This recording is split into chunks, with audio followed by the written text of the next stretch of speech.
Hello dear students, how are you all? I hope you all are fine. आज हम class fifth का chapter 1 पढ़ेंगे, राख की रस्सी। बहुत इंटरेस्टिंग स्टोरी है और देखो कितना इंटरेस्टिंग टाइटल है। आइए पढ़ते हैं स्टोरी में क्या है। लोनपोगार तिब्बत के 32वें राजा सोनगवसेन गाम्पो के मंत्री थे।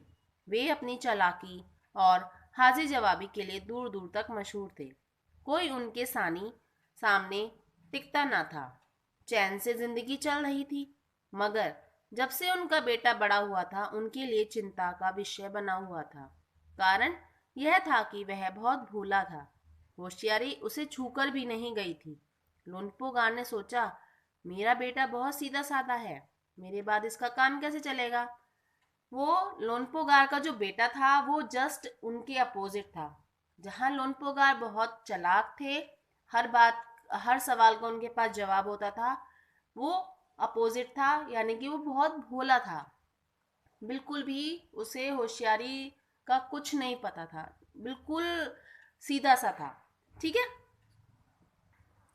एक दिन लोनपोगार ने अपने बेटे को 100 भेड़े देते हुए कहा, तुम इन्हें लेकर शहर जाओ, मगर इन्हें मारना या बेचना नहीं है। ना तो इन्हें मारना है, ना इनको बेचना है, और इन्हें वापस भी लाना है, और वो भी 100 जौ के बोरों के साथ। जौ क्या होता है? जौ एक प्रकार का अनाज होता है, ठीक है। वरना मैं तुम्हें घर में नहीं घुसने दूंगा। इसके बाद उन्होंने बेटे को शहर की तरफ रवाना किया। लोनपोगार का बेटा शहर पहुंच गया, मगर इतने बोरे जौ खरीदने के लिए उसके पास रुपए ही कहाँ थे। वह इस समस्या पे सोचने विचारने के लिए सड़क किनारे बैठ गया, मगर कोई हल उसकी समझ में नहीं आ रहा था। वो सोच ही रहा था। ठीक है। वह बहुत दुखी था। तभी एक लड़की उसके सामने आ खड़ी हुई। क्या बात है, तुम इतने दुखी क्यों हो?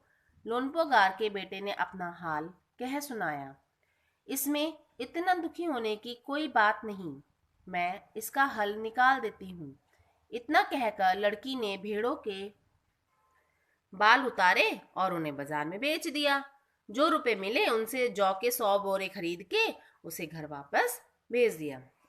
लोनपोगार के बेटे को लगा कि उसके पिता बहुत खुश होंगे, मगर उसकी आपबीती पर उन्होंने ध्यान नहीं दिया। वे उठकर कमरे से बाहर चले गए। दूसरे दिन उन्होंने अपने बेटे को बुलाकर कहा, पिछली बार भेड़ों के बाल उतार कर बेचना मुझे जरा भी पसंद नहीं आया। अब तुम दोबारा उन्हीं भेड़ों को लेकर जाओ, उनके साथ जौ के 100 बोरे लेकर ही लौटना। एक बार फिर निराश लोनपोगार का बेटा शहर में उसी जगह जा बैठा। न जाने क्यों उसे यकीन था कि वह लड़की उसकी मदद के लिए जरूर आएगी, और हुआ भी कुछ ऐसा ही। वह लड़की आई। उसने उसने उससे अपनी उसने अपनी मुश्किल कह सुनाई। अब तो बिना जौ के 100 बोरों के मेरे पिता मुझे घर में नहीं घुसने देंगे। लड़की सोचकर बोली, ठीक है, एक तरीका है। उसने भेड़ों के सींग काट लिए। उन्हें बेचकर जो रुपए मिले उनसे 100 जो बोरे जौ खरीदे। बोरे लोनपोगार के बेटे को सौंप कर लड़की ने उसे भी घर भेज दिया। भेड़े और जौ के बोरे पिता के हवाले करते हुए लोनपोगार का बेटा खुश था।